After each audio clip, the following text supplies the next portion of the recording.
नमस्कार दोस्तों, मैं राहुल मिश्रा और मैं आप सभी का एक बार फिर से स्वागत करता हूं आपके अपने चैनल माई पाठशाला में और पाठशाला रेलवे एग्जाम में। चलिए आपके करंट अफेयर्स की ओर चलते हैं। एक क्वेश्चन आपकी स्क्रीन में है कि 2022 का फीफा विश्व कप की मेजबानी कौन करने वाला है। सभी को पता है कि ये कतर करने वाला है, लेकिन इससे जुड़ी हुई न्यूज के बारे में बात करें तो ये चर्चा में क्यों है, क्योंकि अभी हाल ही में इसकी डेट का अनाउंसमेंट हो गया है कि फीफा ने घोषणा की है कि विश्व कप 2022 के लिए मैच जो होंगे वो 21 नवंबर से 18 दिसंबर 2022 तक अल बाइट स्टेडियम कतर में खेले जाएंगे। फाइनल जो होगा वो आपका अल बाइट स्टेडियम में होगा। टूर्नामेंट 5 शहरों और 8 स्थानों में आयोजित किया जाएगा और ऐसा पहली बार होगा कि जब एक दिन में 4-4 मैच खेले जाएंगे, लेकिन दर्शक लगभग एक से ज्यादा मैचों का भी आनंद ले पाएंगे, क्योंकि जो भी है स्टेडियम है वो 30 मील के दायरे के अंतर्गत है, तो ऐसे में उन्हें हवाई जहाज से जाने की जरूरत नहीं पड़ेगी, वो पहुंच सकेंगे। इससे पहले 2018 का विश्व कप, क्योंकि जो फीफा विश्व कप है वो हर 4 साल में होता है, 2018 का विश्व कप रूस में हुआ था, जिसमें फ्रांस ने क्रोएशिया को हराकर जीत हासिल की थी। इसके अलावा अगर हम लोग बात करें तो प्रतिदिन 4 मैच आयोजित किए जाएंगे। टूर्नामेंट में लगभग 32 टीमें भाग ले रही हैं और ऐसा आखिरी बार होगा जब इस टूर्नामेंट में यानी फीफा के टूर्नामेंट में 32 टीमें भाग लेंगी, क्योंकि 2026 से जो कि अमेरिका द्वारा आयोजित किया जाएगा फीफा का विश्व कप, उसमें 48 टीमें भाग लेना शुरू कर देंगी। फिर फुटबॉल के दिग्गज Lionel Messi and Cristiano Ronaldo का नाम आपने जरूर सुना होगा और ये उनका आखिरी विश्व कप होगा। फीफा विश्व कप का 22वां संस्करण है और अरब विश्व में होने वाला यानी कि अरब कंट्रीज में खेला जाने वाला ये जो विश्व कप है ये पहला विश्व कप है। अभी तक अरब देशों में कभी भी फीफा विश्व कप का आयोजन नहीं हुआ। बात करते हैं कतर की, तो कतर की राजधानी हम सभी को पता है कि दोहा है, और अगर बात करें तो वहां पर जो मुद्रा चलती है वो चलती है रियाल। कतर अरब प्रायद्वीप के उत्तर पूर्व पर स्थित एक छोटा सा देश है, प्रायद्वीप देश है, और इसके बगल में आपको बहरीन देखने को मिलेगा, नीचे आपको सऊदी अरब मिलेगा, इधर आप चले आओगे तो अबू धाबी वगैरह है। तो इसके दक्षिण में जहां सऊदी अरब है वहां से तीनों ओर से फारस की खाड़ी है। ये तेल समृद्ध के रूप में बात की जाए तो कतर दुनिया का दूसरा सबसे समृद्ध देश है। 1783 में कुवैत के अल खलीफा वंश ने यहां शासन करना प्रारंभ किया था, तत्पश्चात यह तुर्की के अधीन रहा है। कतर की राजधानी दोहा। फीफा की बात करें तो वर्तमान समय में फीफा के हेड हैं जियानी इन्फेंटिनो। अगली जानकारी की तरफ चलते हैं। पाकिस्तान भारत और चीन के मनमुटाव का फायदा उठाता चला जा रहा है और ऐसे में एक नई जल विद्युत परियोजना के बारे में चर्चा की गई जो पाकिस्तान अधिकृत कश्मीर में बनाई जा रही है। यह जल विद्युत परियोजना झेलम नदी पर बनाई जा रही है और पाकिस्तान और चीन मिलकर इसे बना रहे हैं। जहां पाकिस्तान ने इसमें ईसीपी पार्टनरशिप कर रखी है, वहीं चीन ने इसे बिल्ट एंड रोड इनिशिएटिव के अंतर्गत बनाया है। बात करें तो हाल ही में पाकिस्तान व चीन के मध्य पाकिस्तान अधिकृत कश्मीर पीओके में के सुधोटी जिले में 700 मेगावाट की एक आजाद पट्टन जल विद्युत परियोजना के लिए समझौते पर हस्ताक्षर किए गए।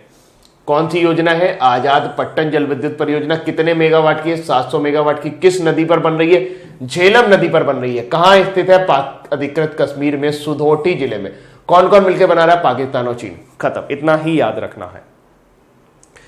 ऐसा नहीं है कि चीन यहां पर पहली परियोजना बना रही है, ये दूसरी परियोजना है जो चीन द्वारा बनाई जा रही है। इस परियोजना का निर्माण चीन पाकिस्तान आर्थिक गलियारे यानी कि चीन चाइना पाकिस्तान इकोनॉमिक कॉरिडोर जो कि चीन की बेल्ट एंड रोड इनिशिएटिव का हिस्सा है। चीन की बेल्ट एंड रोड इनिशिएटिव के हिस्से के मुताबिक चीन किसी भी देश में जाता है, वहां अवसंरचना का निर्माण करता है, वहां पे इंफ्रास्ट्रक्चर का डेवलपमेंट करता है और इसके जरिए भारत उस देश को वहां पर चीन में घुसने की आजादी दी जाती है। वहां पर चाइना द्वारा रोड डेवलप की जाती है और चाइना उस देश में बिना रोक टोक आ जा सकता है। यह इसका इनिशिएटिव है। इस खासकर गरीब देश जैसे कि श्रीलंका, पाकिस्तान, भूटान भी थोड़ा थोड़ा इंफ्रास्ट्रक्चर से पीड़ित हो रहा है। नेपाल में भी ये देखने को मिल रहा है। तो ऐसे सभी देश जो भारत के आसपास हैं, इर्द गिर्द सभी जगह चाइना अपना बिल्ट एंड रोड इनिशिएटिव चला रहा है।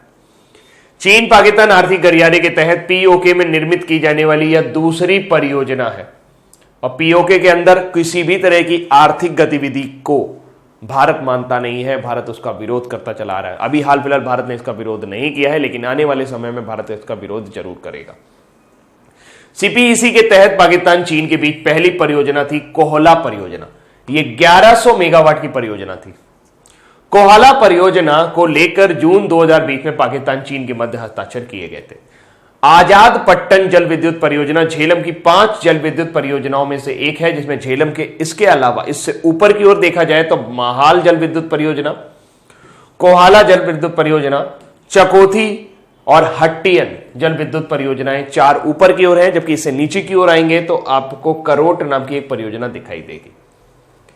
इस परियोजना की बारे में और थोड़ी सी बात कर लेते हैं। आजाद पट्टन हाइडल प्रोजेक्ट ईपीसी यानी कि इंजीनियर प्रोक्योरमेंट कॉन्ट्रैक्ट समझौते कंस्ट्रक्शन के अनुसार ये एक रन ऑफ द रिवर योजना होगी। इसमें बिना कोई बड़ा बांध बनाए, बिना नदी के मार्ग में परिवर्तन किए जल विद्युत पैदा की जाती है। रन ऑफ द रिवर जल विद्युत परियोजना से तात्पर्य ऐसी परियोजना से होता है जिसमें घाटी वादियों में प्रवाहित जल को बाधित करते हुए, रोकते हुए जल विद्युत का उत्पादन किया जाता है। रन ऑफ द रिवर परियोजना में नदी के मार्ग में बड़े बांध बनाए बिना ही प्रवाहित जल का उपयोग किया जाता है और इस परियोजना का जलाशय मुस्लिमाबाद गांव के पास आजाद पट्टन पुल से 7 किलोमीटर दूर पीओके के सुदोठी जिले में स्थित होगा। इस परियोजना को वर्ष 2024 तक किया जाना प्रस्तावित है और इस परियोजना में 90 मीटर ऊंचा बांध का निर्माण किया जाएगा, जिसमें 3.8 वर्ग किलोमीटर का जलाशय बनाया जाएगा। अगली जानकारी है, कुछ दिन पहले मैंने आपको बताया था कि 15 जुलाई को भारत और यूरोपीय संघ के बीच में बैठक होगी और वैसी बैठक वर्चुअल कॉन्फ्रेंस के जरिए आयोजित की गई, जिसमें भारत यूरोपीय संघ की 15वीं शिखर बैठक के 15 जुलाई को वीडियो कॉन्फ्रेंस के माध्यम से आयोजित की गई थी। इस बैठक की सह अध्यक्षता प्रधानमंत्री नरेंद्र मोदी, यूरोपीय परिषद के अध्यक्ष चार्ल्स माइकल या मिशेल और यूरोपीय आयोग की अध्यक्ष उर्सुला वॉन डेर लियोन ने की है। तो अगर आपको कुछ भी याद रखने इस वेबसाइट में है या इस स्लाइड में है तो यूरोपीय आयोग की अध्यक्ष कौन है? Ursula von der Leyen. इस शिखर बैठक में राजनीतिक मुद्दों पर चर्चा हुई, सुरक्षा संबंधी मुद्दों पर चर्चा हुई, व्यापार और निवेश और आर्थिक सहयोग की समीक्षा की गई, कोविड-19 महामारी और अन्य वैश्विक मुद्दों पर भी विचार विमर्श किया गया। भारत और यूरोपीय संघ के बीच में हर साल एक शीर्ष स्तरीय बैठक होती है और इसमें यूरोपीय संघ के साथ जो भारत के राजनीतिक और आर्थिक संबंध है उनके बीच में बातचीत की जाती है। यूरोपीय संघ क्या है? यूरोपीय संघ की बात करें तो यूरोपीय संघ वर्तमान समय में 27 देशों का एक संगठन है, 27 देशों का एक समूह है, जिसमें वो बिना रोक टोक व्यापार करते हैं। जहां पर आप ऐसा समझते थे कि यूरोपीय संघ अपने आप में 27 देशों को मिलाकर बनाया गया एक देश है, जिनमें कोई भी सीमा विवाद नहीं है, जिसमें कोई भी सीमा पे रोक टोक नहीं है। बिना रोक टोक के एक सीमा से दूसरे सीमा तक व्यापार किया जा सकता है। अभी हाल ही में ब्रिटेन ने यूरोपीय संघ से बाहर आने की बात की थी और ब्रिटेन जो है यूरोपीय संघ से बाहर आने की सारी प्रक्रिया का पालन कर चुका है। यूरोपियन संघ मुख्यतः यूरोप में स्थित 27 देशों का एक राजनीतिक आर्थिक मंच है, जिसमें प्रशासकीय साझेदारी होती है। इसका मुख्यालय ब्रुसेल्स बेल्जियम में। स्थापना 1 नवंबर 1993 में मॉस्ट्रिक नीदरलैंड में की गई थी। शुरू में 6 सदस्यों ने इसकी स्थापना की थी, Germany, Italy, France, Netherlands, Belgium और लग्जमबर्ग। तो इन सभी ने मिलकर इसकी स्थापना की थी। वर्तमान समय में यूरोपीय आयोग के अध्यक्ष कौन है? Ursula von der Leyen. एक और अंतरराष्ट्रीय न्यूज की तरफ आपको ले चलता हूं। भारतीय मूल के चंद्रिका प्रसाद संतोखी ने बहुत समय से सूरीनाम में तानाशाह डेसी बाउटर्स जो थे वो राष्ट्रपति थे और उन्होंने देश की हालत एकदम खस्ता कर दी है। दक्षिण अमेरिका में स्थित ये एक ऐसा देश है जहां पे बाहुल्य आबादी जो है वो भारतीयों की है। लगभग 5,87,000 की आबादी में 27.4% जो लोग हैं वो भारतीय मूल के हैं और उसमें काफी समय से डेसी बाउटर्स जो थे वो राष्ट्रपति के पद पर थे। वो सैन्य तानाशाह थे। सैन्य तानाशाह का इसलिए बोला जाता है उन्हें क्योंकि उन्होंने कई मनमर्जी से अपने कानून बदले और कई सारे ऐसे निर्णय लिए जिससे जो देश है वो खस्ता हाल में पहुंच गया और देश की अर्थव्यवस्था एकदम चरमरा गई, जिसकी वजह से काफी समय से इनके खिलाफ विरोध हो रहा था। और ऐसे में चंद्रिका प्रसाद संतोखी, जिन्हें चैन संतोखी भी कहा जाता है, चैन संतोखी राष्ट्रपति पद के लिए अकेले उम्मीदवार बन के आते हैं और चुनाव भी जीत जाते हैं। तो भारतीय मूल के चंद्रिका प्रसाद संतोखी को दक्षिण अमेरिका के देश सूरीनाम का राष्ट्रपति चुना गया है। पूर्व न्याय मंत्री, इससे पहले वो न्याय मंत्री थे, इससे पहले पुलिस ऑफिसर थे, फिर उसके बाद वो न्याय मंत्री बने। प्रोग्रेसिव रिफॉर्म पार्टी के संतोखी को निर्विरोध यानी कि कोई और खड़ा ही नहीं था उनके खिलाफ राष्ट्रपति चुना गया है। वे पूर्व सैन्य तानाशाह डेसी बाउटर्स की जगह लेंगे, जिनकी नेशनल पार्टी ऑफ सूरीनाम को देश में आर्थिक संकट में डालने का मई में चुनाव हार गई थी। सूरीनाम एक पूर्व डच कॉलोनी है। पहले यहां पे डचों का यानी कि नीदरलैंड का साम्राज्य हुआ करता था, जहां भारतीय मूल के लोगों की आबादी बहुत अधिक है। यहां भारतीय मूल के लोगों में लगभग 27.4% आबादी है चंद्रिका प्रसाद ने संतोखी नीदरलैंड की एक पुलिस अकादमी से ट्रेनिंग ली और सूरीनाम के मुख्य पुलिस आयुक्त भी बने। बाद में उन्होंने 2005 में प्रशासन में न्याय मंत्री के रूप में भी कार्य किया है। सूरीनाम को आप देखना चाहते हैं तो मैं दिखा सकता हूं। ये है अटलांटिक ओशन, इधर आपका पैसिफिक ओशन और ये है दक्षिण अमेरिका। दक्षिण अमेरिका में ये जो कंट्री है ये आपका सूरीनाम है। बगल में आपको फ्रेंच गुयाना मिलेगा, बगल में गयाना मिलेगा, फिर वेनेजुएला, नीचे ब्राजील मिलेगा। तो गयाना, फ्रेंच गुयाना के बीच में है ये सूरीनाम। इसकी राजधानी है पैरामारिबो। और अब राष्ट्रपति डेसी बाउटर्स नहीं रहेंगे। अब राष्ट्रपति कौन बन गए हैं? चंद्रिका प्रसाद संतोखी। अगली जानकारी तक चलते हैं। Poba reserve forest in Assam will upgraded to wildlife sanctuary. पहले आपको कुछ बातें बताते हैं। आप सभी को बताइए कि हर जगह वनस्पति पाई जाती है, हर जगह जीव जंतु पाए जाते हैं और ऐसे में उनको तब रिजर्व करने की बहुत ज्यादा आवश्यकता हो जाती है जब उनमें बड़ी तेजी से विलुप्त होना शुरू हो जाते हैं, मतलब बहुत तेजी से उनकी संख्या कम होने लगती है। सबसे पहला चरण किसी जगह को रिजर्व करने का होता है, वो होता है रिजर्व बनाना। रिजर्व बनाने का मतलब है मेरे कहने का कि सबसे पहले चरण में अगर आप किसी भी जोन को या किसी भी क्षेत्र को या किसी भी पर्टिकुलर पेरीमीटर को अगर आप सेंसिटिव जोन घोषित करते हैं तो उसे रिजर्व के फॉर्म में बनाया जाता है। रिजर्व फॉर्म में क्या होता है कि अगर आपने उस चीज को रिजर्व घोषित कर दिया तो वहां पे पेड़ों की कटाई नहीं हो पाएगी, नए जो इंफ्रास्ट्रक्चर है यानी कि मकान वगैरह नहीं बना पाएंगे। हाँ, लोगों की आवाजाही वहां पर निर्बाध रूप से चलती रहती है, लोग वहां पर जा सकते हैं, लेकिन हाँ, कूड़ा कचरा इकट्ठा नहीं कर सकते हैं। रिजर्व के बाद अगला जो नंबर आता है वो होता है वाइल्ड लाइफ सेंचुरी का। मैं ये बताना चाह रहा हूं कि रिजर्व में, वाइल्ड लाइफ सेंचुरी में और नेशनल पार्क में और बायोस्फीयर रिजर्व में क्या बेसिक फर्क होता है। रिजर्व के बाद उसको वाइल्ड लाइफ सेंचुरी बनाया जाता है। वाइल्ड लाइफ सेंचुरी जो होती है इसकी देखभाल की जाने लगती है। रिजर्व की कोई देखभाल नहीं करता। रिजर्व को मतलब यहां कोई जाएगा नहीं और उसके चारों ओर से उसमें कोई देखभाल नहीं की जा रही होती। वाइल्ड लाइफ सेंचुरी में मेंटेनेंस शुरू हो जाता है। यह मेंटेनेंस सरकार द्वारा भी हो सकता है और प्राइवेट कंपनी द्वारा भी हो सकता है। भारत के अंदर देखा जाए तो वर्तमान समय में 543 वाइल्ड लाइफ सेंचुरी हैं और इसमें पेरीमीटर बना दिया जाता है, इसमें बाउंड्री कर दी जाती है। छोटा क्षेत्र होता है, इसमें विदेशी जीव जो आना चाहते हैं वो भी आ सकते हैं और उन जीवों को संरक्षण प्रदान किया जाता है जो वहां के होमलैंड होते हैं। वाइल्ड लाइफ सेंचुरी से आगे जाते हैं तो आता है नेशनल पार्क। जैसा कि नाम से संबंधित है राष्ट्रीय पार्क। राष्ट्रीय पार्क की बात करें तो ये पूरी तरह से सरकार द्वारा ओन्ड होते हैं, यानी कि सरकार द्वारा ही इनको मैनेज किया जाता है। इसके अंदर वाइल्ड लाइफ सेंचुरी के अंदर आप किसी तरह की कटाई नहीं कर सकते, किसी तरह का चेंजमेंट नहीं कर सकते। हाँ, थोड़ा बहुत इंफ्रास्ट्रक्चर बना सकते हैं, पर्यटन के लिहाज से आप इसे मेंटेन कर सकते हैं। नेशनल पार्क के अंदर भी आप पर्यटन के लिहाज से मेंटेन कर सकते हैं, पर इसका स्वरूप नहीं बदल सकते किसी भी कीमत पे। ये जैसा नेचुरल है वैसा ही नेचुरल रहेगा। इसके अलावा एक और बॉडी होती है, वो होती है बायोस्फीयर रिजर्व। कई सारे नेशनल पार्क और वाइल्ड लाइफ सेंचुरी को जब मिला दिया जाता है और पास पास वो हो जाते हैं तो उस पूरे क्षेत्र को बायोस्फीयर रिजर्व घोषित कर दिया जाता है। इसका भी मेंटेनेंस सरकार द्वारा किया जाता है। तो आप समझ सकते हैं, पहले चीजें रिजर्व बनाई जाती हैं, फिर वाइल्ड लाइफ सेंचुरी बनाई जाती है, फिर वो नेशनल पार्क हो जाते हैं, फिर वो बायोस्फीयर रिजर्व हो जाते हैं। इस तरह से देखा जाए तो भारत में वर्तमान समय में 18 बायोस्फीयर रिजर्व है। नेशनल पार्क की बात करें तो वर्तमान समय में 104 नेशनल पार्क है। एक ज्यादा कम ज्यादा हो सकता है। और भारत का सबसे बड़ा नेशनल पार्क है हिमिस नेशनल पार्क, जो भारत में सबसे ज्यादा ऊंचाई पर, एशिया में सबसे ज्यादा ऊंचाई पर स्थित है। हिमिस नेशनल पार्क जो है ये जम्मू कश्मीर में स्थित है और भारत का सबसे बड़ा नेशनल पार्क है, हिरन के लिए प्रसिद्ध है।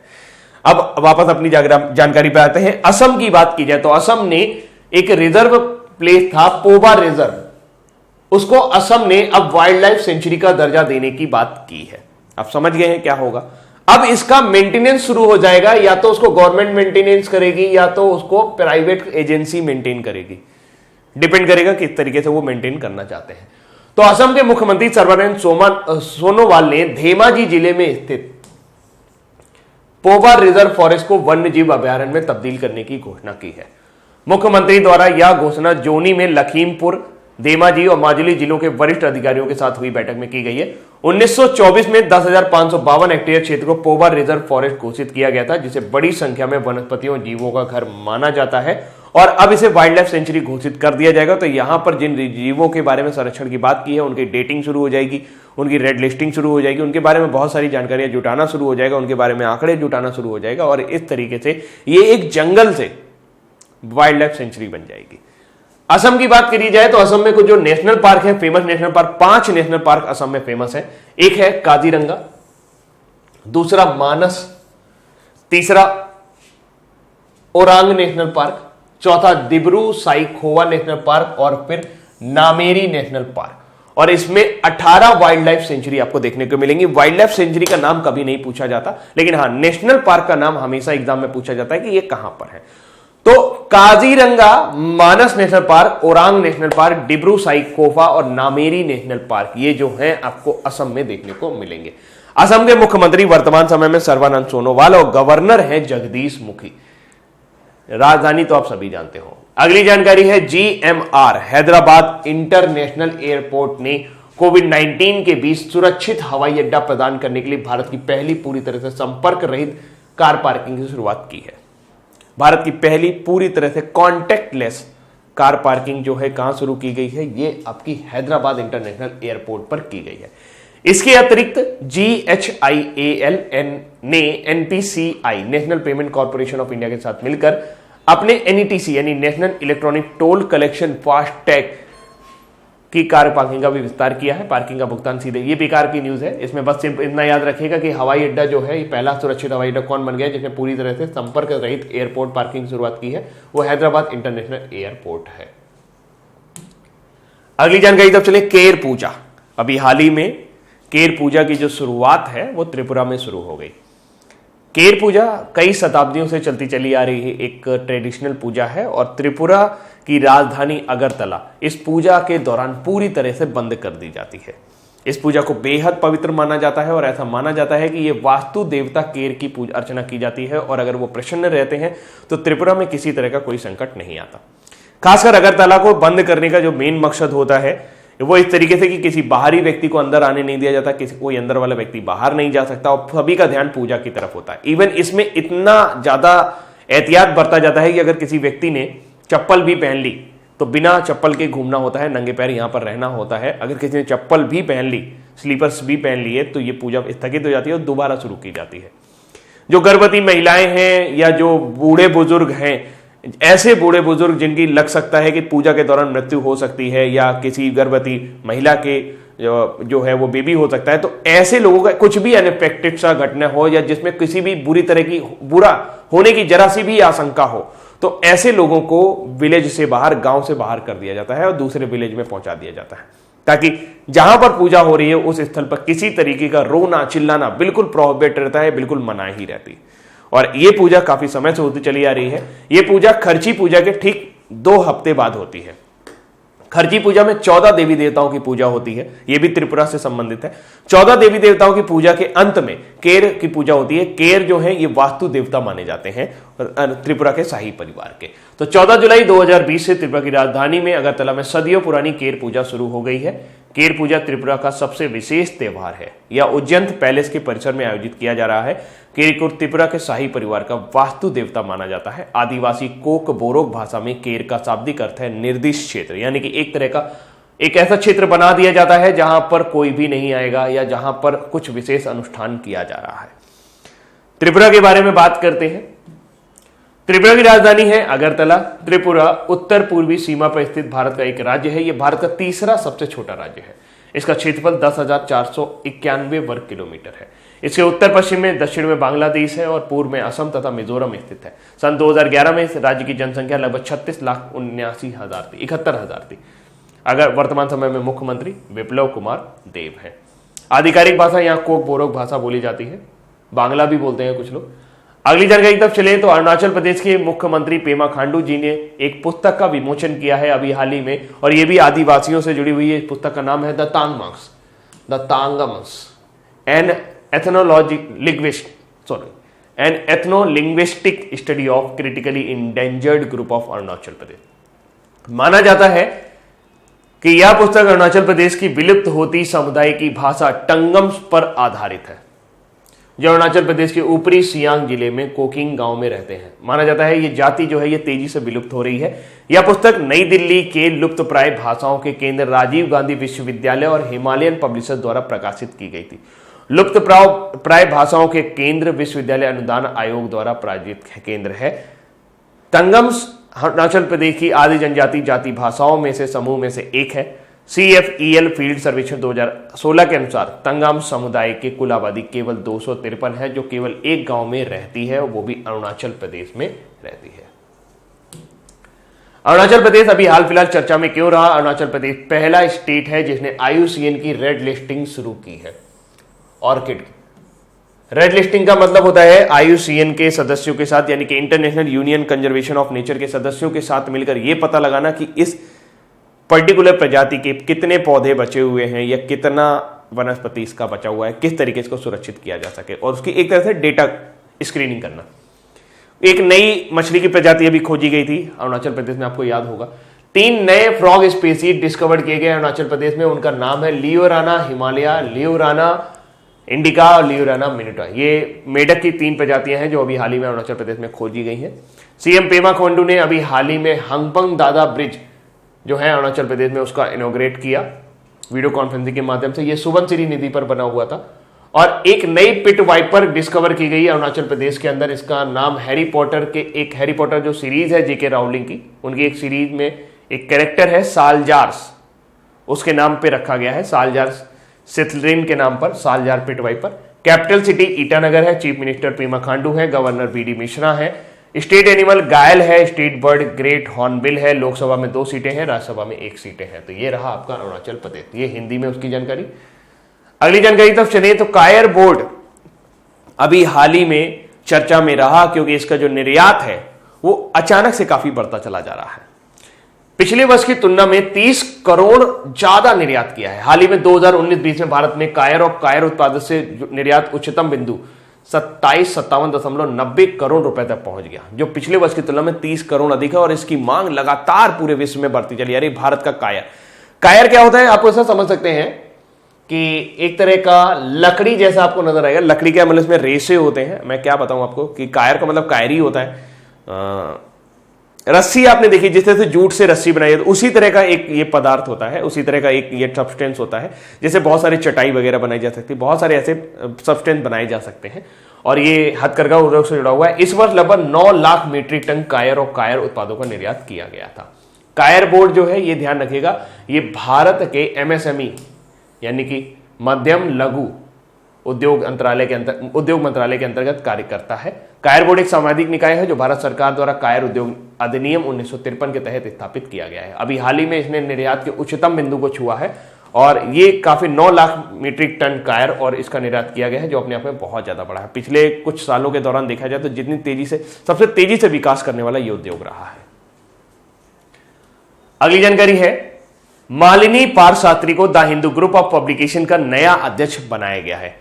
वे एन राम की जगह लेंगी। एन राम ने अभी हाल ही में इस्तीफा दे दिया था। 2013-2016 तक हिंदू के पूर्व संस्थापक the Hindu group of publication की सह अध्यक्ष भी रहे हैं वो, और उन्होंने the Hindu centre for politics and public policy नामक थिंक टैंक की स्थापना की। तो इस मालिनी पारसारथी द हिंदू, आपने सुना होगा, द हिंदू ग्रुप पढ़ा होगा आपने, उन एन राम की जगह ली है मालिनी पारसारथी, यानी कि अब द हिंदू जो है वो मालिनी पारसारथी के निर्देशन में छपेगा। अगली जानकारी, संयुक्त राष्ट्र ने 16 जुलाई 2020 को पाकिस्तान स्थित एक आतंकवादी संगठन तहरीक-ए-तालिबान पाकिस्तान के नेता मुफ्ती नूर वली मसूद को वैश्विक आतंकवादी के रूप में घोषित किया है।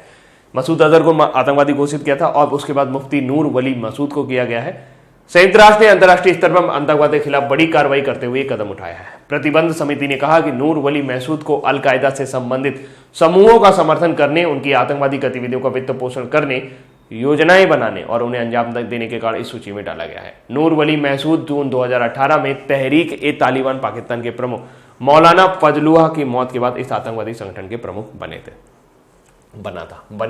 था। अगली जानकारी है, भारत और भूटान के बीच में एक नया व्यापारिक मार्ग खोला गया है और ऐसे में ये जो व्यापारिक मार्ग खोला गया है जिसकी वजह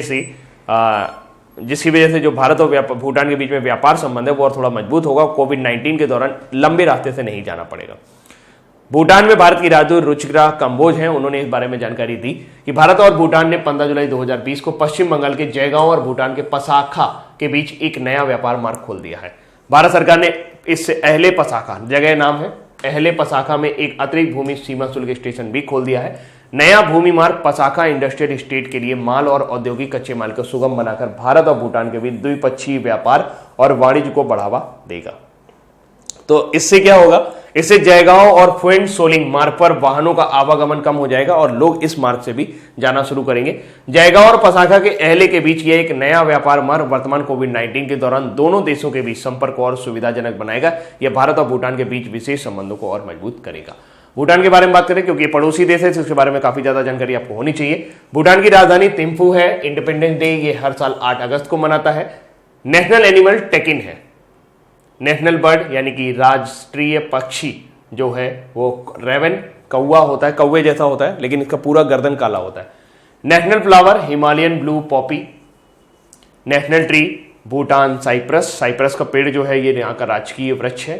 फेमस फेस्टिवल पारो सेचू, थिम्पू सेचू माउंटेनिचो। प्राइम मिनिस्टर वर्तमान समय में लोटे शेरिंग है। प्रेसिडेंट जिग्मे खेसार नामग्याल वांगचो। नाम जहां पे पार्लियामेंट यानी संसद को सोगडू कहा जाता है। मेंबर ऑफ पार्लियामेंट वर्तमान समय में 25 सदस्य हैं। National language Dzongkha. और नंबर ऑफ प्रोविंस यानी यहां पर कितने राज्य हैं, 9 राज्य आपको पूरे भूटान में देखने को मिलेंगे। करेंसी है नोगल्ट्रोम। अब बारी आज की न्यूज फटाफट की। विश्व सर्प दिवस। विश्व भर में प्रत्येक वर्ष 16 जुलाई को विश्व सर्प दिवस के रूप में मनाया जाता है। वैश्विक स्तर पर विश्व सर्प दिवस का आयोजन मुख्यतः विश्व भर में पाए जाने वाले सांपों की विभिन्न प्रजातियों के बारे में जागरूकता बढ़ाने के उद्देश्य से किया जाता है। गौरतलब है कि सांप विश्व के मौजूद सबसे पुराने जीवों में से एक है। तो वर्ल्ड सर्प डे यानी कि वर्ल्ड स्नेक डे कब मनाया जाता है? 16 जुलाई को। अब बारी है आज के क्विज की। यूरोपीय आयोग का अध्यक्ष कौन है जिसने भारत यूरोपीय संघ आवासीय शिखर सम्मेलन में यूरोपीय संघ का प्रतिनिधित्व किया? तो वह है उर्सुला वॉन डेर लेयन। और कतर को 2022 फीफा विश्व कप की मेजबानी करनी है। हाल ही में किस राज्य में सदियों पुराना केर पूजा शुरू हुई? तो त्रिपुरा। नदी पर स्थित आजाद पट्टन जल विद्युत परियोजना किस नदी पर स्थित है? झेलम पर। यह पाकिस्तान और चाइना का मिलकर इनिशिएटिव है। एन राम के बाद हिंदू समूह के अध्यक्ष के रूप में किसे नियुक्त किया गया है? मानली पार्थसारथी को। और किसको दक्षिणी अमेरिका देश का सूरीनाम का राष्ट्रपति चुना गया है? चंद्रिका प्रसाद संतोखी। असम के धेमाजी जिले में पोबा रिजर्व को अब बना दिया जाएगा वाइल्ड लाइफ सेंचुरी। और किसके द्वारा द थॉमस नामक पुस्तक का विमोचन किया गया है? तो वह है पेमा खांडू, अरुणाचल प्रदेश के मुख्यमंत्री। विश्व भर में विश्व सर्प दिवस कब मनाया जाता है? 16 जुलाई को। कायर बोर्ड भारत के किस केंद्रीय मंत्रालय के अंतर्गत सामाजिक निकाय है? तो यह एमएसएमई के अंतर्गत काम करता है। संयुक्त राष्ट्र ने हाल ही में किसको वैश्विक आतंकवादी के रूप में नामित किया है? तो वह है मुफ्ती नूर वली मसूद। भारत और भूटान ने पश्चिम बंगाल के जयगांव और भूटान के पसाका के बीच में एक नया व्यापारिक मार्ग खोल लिया है। बारी है क्विज की। हाल ही में 2022 फीफा विश्व कप की मेजबानी कौन करने वाला है? तो वह है कतर। यूरोपीय आयोग के अध्यक्ष कौन है जिन्होंने अभी हाल ही में एक वर्चुअल कॉन्फ्रेंसिंग के जरिए भारत और यूरोपीय आयोग शीर्ष स्तरीय बैठक में भाग लिया? तो वह है उर्सुला वॉन डेर लियन। हाल ही में किस राज्य में सदियों पुरानी केर पूजा शुरू हुई? तो यह त्रिपुरा में शुरू हुई। किस नदी पर स्थित आजाद पट्टन जल विद्युत परियोजना 2.4 अरब डॉलर का एक हाइड्रो पावर प्रोजेक्ट है? तो यह झेलम नदी पर स्थित एक परियोजना है। किसको दक्षिण अमेरिकी देश सूरीनाम का राष्ट्रपति चुना गया है? तो वह है चंद्रिका प्रसाद संतोखी। असम के धेमाजी जिले में स्थित किस रिजर्व फॉरेस्ट को वन्य जीव अभ्यारण्य में तब्दील करने की बात की गई है? वाइल्ड लाइफ सेंचुरी के अंतर्गत तब्दील करने की बात की गई है। तो वह है पोबा रिजर्व फॉरेस्ट। किसके द्वारा द तंगम्स पुस्तक का विमोचन किया गया? तो अरुणाचल प्रदेश में एक विलुप्त हो रही प्रजाति तंगम्स के ऊपर यह पुस्तक लिखी गई है। तो यह पुस्तक विमोचन किया गया पेमा खांडू द्वारा। विश्व भर में विश्व सर्प दिवस कब मनाया जाता है? यह हर साल 16 जुलाई को मनाया जाता है। कायर बोर्ड भारत के किस केंद्रीय मंत्रालय के तहत एक सांविधिक निकाय है? तो ये आपका एमएसएमई के अंतर्गत आता है, micro small medium enterprise. N Ram के बाद हिंदू समूह के अध्यक्ष के रूप में किसे नियुक्त किया गया है? तो वह है मानली पार्थसारथी। तो दोस्तों ये थे आज के हमारे इंपॉर्टेंट करंट अफेयर्स और उम्मीद करते हैं ये करंट अफेयर्स आपको पसंद आए होंगे। अभी के लिए इतना ही रखते हैं। Thank you so much. Bye bye.